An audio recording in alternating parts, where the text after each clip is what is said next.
જય માતાજી. તો આપણે આવી ગયા હતા દોતા રૂગડા લેવા, અને આ ભાઈ એક જ જોડી રૂગડા પહેરીને જોત કરે છે આખો દાડો, અને વિચારે કે આ લઉં બીજો લઉં. ને આપણે બહાર જોતા હતા બધું. જો આપણે દુકાનમાં રૂગડા લેવા આવી ગયા હતા, અને આજુ દુકાન સારી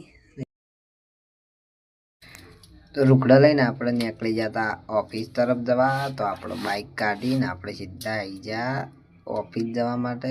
અને આ દોતા બજાર છે, તો જોઈ શકો છો. બાકી એની દોતા બજાર છે, અને આપણે ઓફિસ તરફ જતા હતા. અને આપણે આવી ગયા ચોકડી ઉપર, ને ચોકડી પર આવીને રિક્ષાવાળો આગળથી આગો જ નહોતો જતો, ત્યાં મેં સાઈડ લઈ લીધી.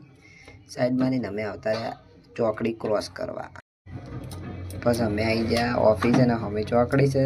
અને ઓફિસ બતાવું એટલામાં તો આપણો ભાઈ પોતું મારવા માંડ્યો ઓફિસમાં. ચમકે નવી ઓપનિંગ છે ને, એટલે પોતું મારવા માંડ્યો. જુઓ ખાલી તો પોતું મારે છે જ, નવું છે. પણ આ ચોકડી છે, ચોકડીના અમે કોમ્પ્લેક્સમાં તો ઓફિસ છે, જેનું નામ જયવીર રાખવામાં આવ્યું છે. જયવીર ફાઇનાન્સ જોઈ શકો છો. અને ભાઈ આપણું પોતું